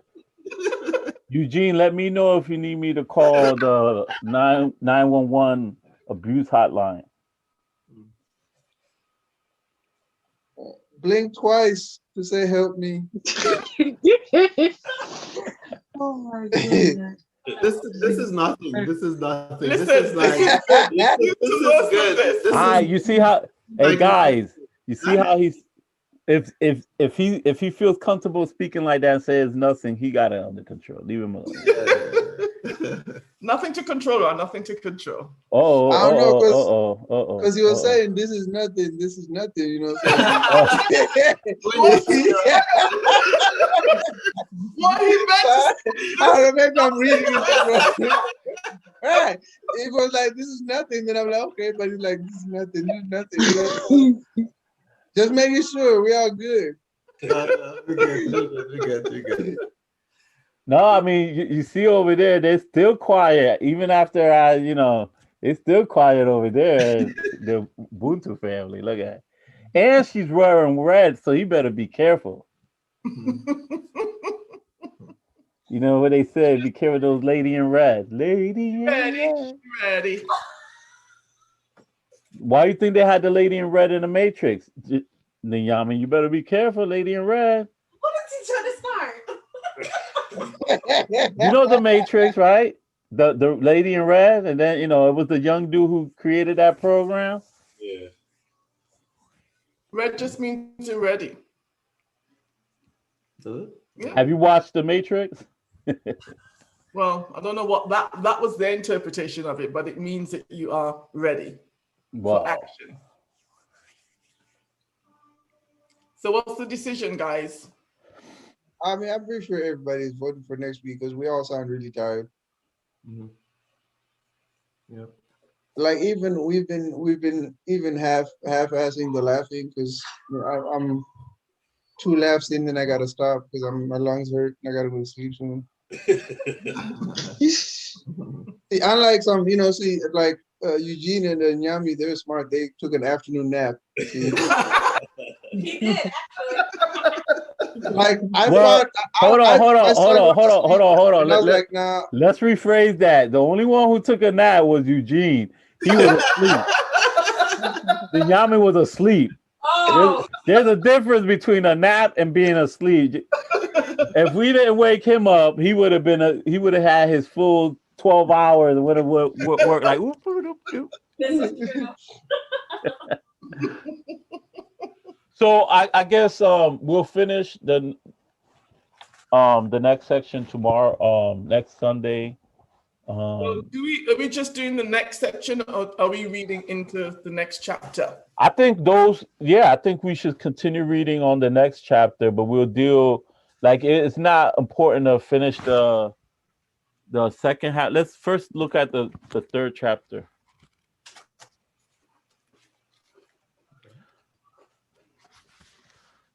So I mean, the third chapter is not as huge. Yeah, it's smaller, yeah. I mean, Yeah. oh, that's it. Yeah. I mean, we could, I guess, try to get at least half of that, but we'll continue discussing. We'll do half of the first 3. No, 26. So like that, if we finish the. We've been reading a lot more than that. Yeah, but let's read the first 3. Because we'll discuss the last 3 of chapter 2, and if we're done with that, we can discuss the next 3. So at least that will give Glenn some time to catch up, and brother Dubois, brother Andrew, I'm sure he'll come. I'll make sure to find out what's going on. I don't think we should read 3 of them of the next chapter. It looks like 2 of them get us. I'm not hearing you.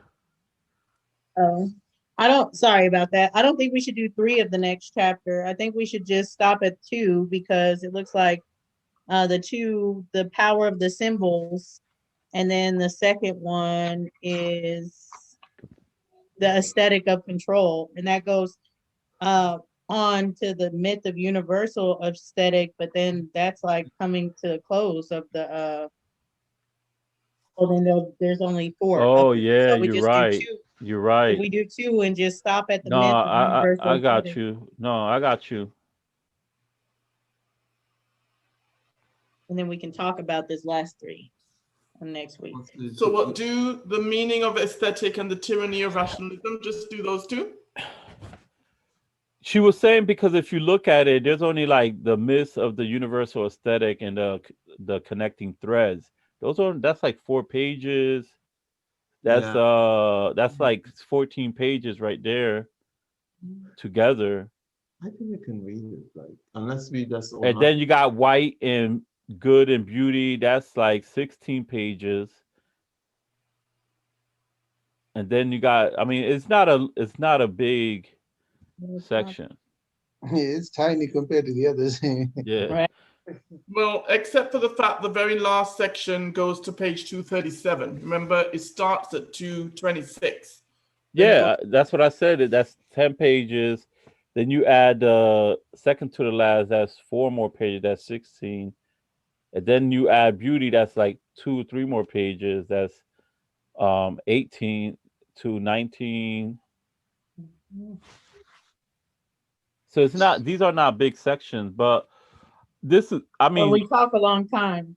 So it's not the pages, it's the discussion that happens. If it's a very in-depth, short section, but it's an in-depth section, we end up spending longer.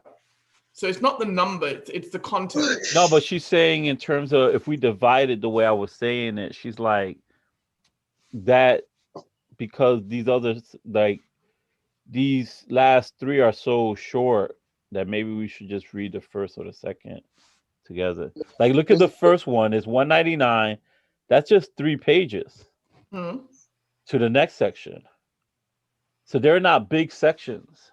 199 to 219, that's 20. Yeah. Well, let's make a decision.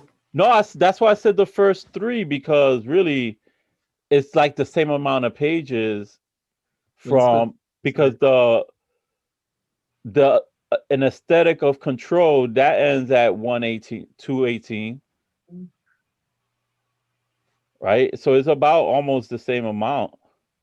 So you talk about 3 pages and then another 8 pages, that's 10 pages, maybe 11 pages, depending on where it ends.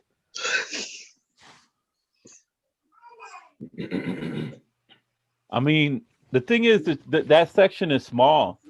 So even if we read it, and not necessarily reach it, but I think we should read it.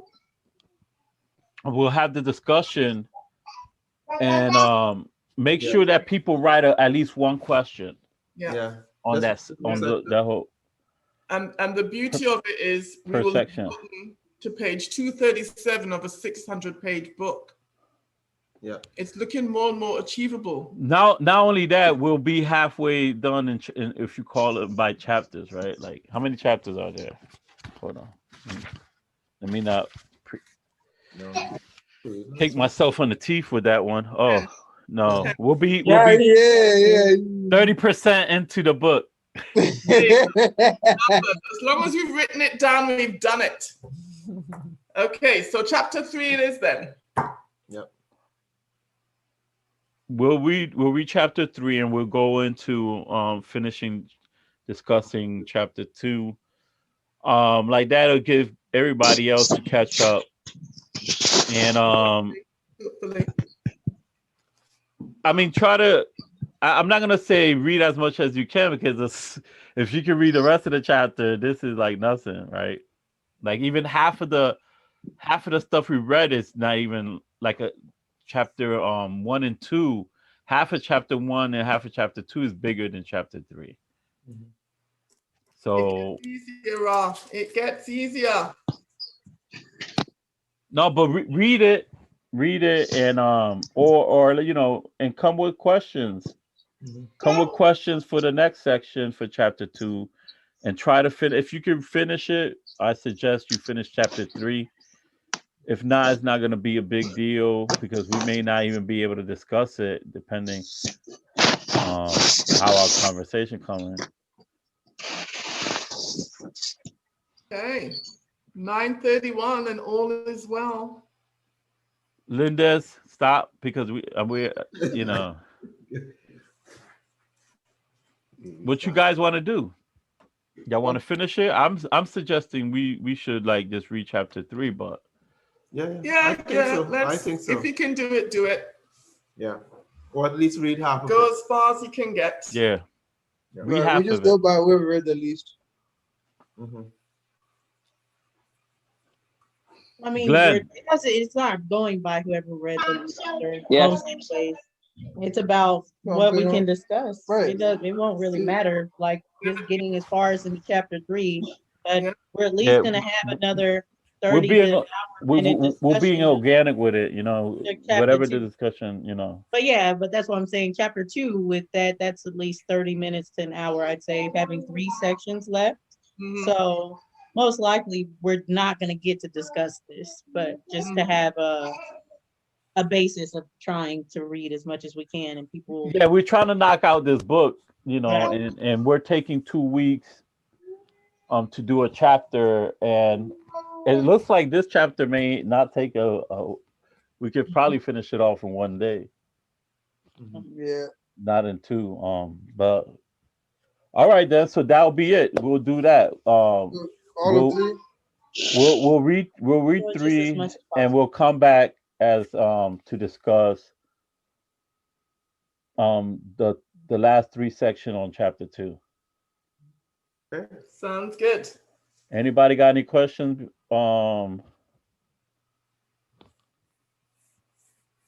Any issues with that? No, I think we're all golden. Mrs. Ubuntu, I don't want to neglect you. I want to have my boy Nyami safe. No poison in the food. You're putting ideas in her head. Don't do that. She probably put him to sleep. Oh my goodness. Jeez. Why don't you You work also on put mind it well-being and safety? Because from what we gathered after all these meetings, he's like saying you bully him. So Wow. Is there any proof or evidence of this? Just I'm hearsay? saying you didn't say anything. You was right there when he was saying it. I'm in my head, no. Yeah, Nyami's laugh seems a little strange from the Yeah. last. I you I know, got your so back, girlie. I've got your back. Don't worry with them. Thank you.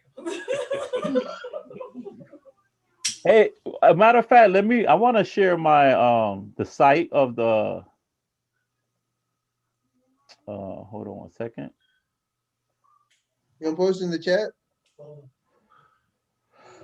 This is the website for the network. Everything is organized here. So in case you guys miss anything, I have categories right here for the book club. If I do any interviews, there'll be a categories of interviews there. So everything is order. Next week, I mean, once I post this one up, there'll be an April archive. So it's going to be archived by the month in the year, and also by the categories. And here you could also hit all the social media site that most of this stuff is in. Um, and so I really want to make this platform something where somebody can easily come and access the information. And I think is important as we're reading some of these stuff, there's like introduce people to it, like people who are African centered.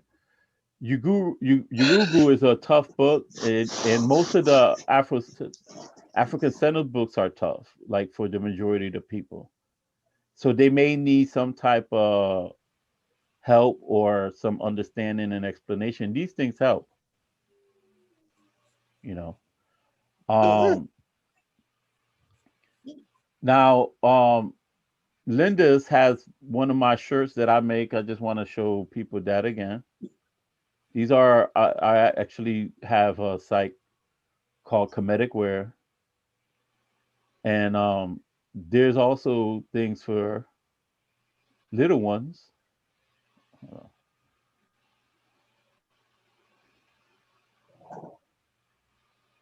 It's taking a long time. Where is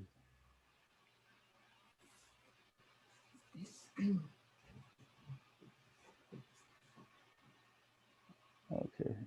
should be more than that, but this is for little kids. Which is, that's how you spell Kemetu, which is someone from Kemet, or Kem meaning black.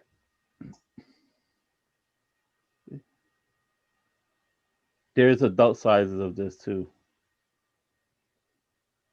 And this is my wife's site. So if anybody here has any site, let me know and we can start sharing each other's information. I know, Dulcinea, didn't you say you wanted to do something? Yes, I do. I actually do want to start a company. I'm speaking with his sister now, so. Well, let me know because we can assist you on those things too. So this is a e-commerce site, completely independent. It could, and so we could create those things for you as well, help people out. And this is a Kemetic scribe. I don't know if you know about this. I was talking to the people in Ninyami, and here goes some of the words. So I know some of my emails I put Hotep Abit, which means family. So when you see that, I mean Hotep family, like peace family. And that's my greeting. Or when a lot of people say Shemem Hotep, that's go in peace. But I just wanted to just quickly show you those things. On this comedicscribe.com. And we could, like, a lot of people argue about, oh, we don't own our own thing and we don't have our own. That I nearly this year last year I was gonna actually do the video chat and everything in this, but I had to pause because this is coming from straight out of my pocket, and I've been having this for over 5 years. But anyways, just wanted to show you all those things. We're still doing work here.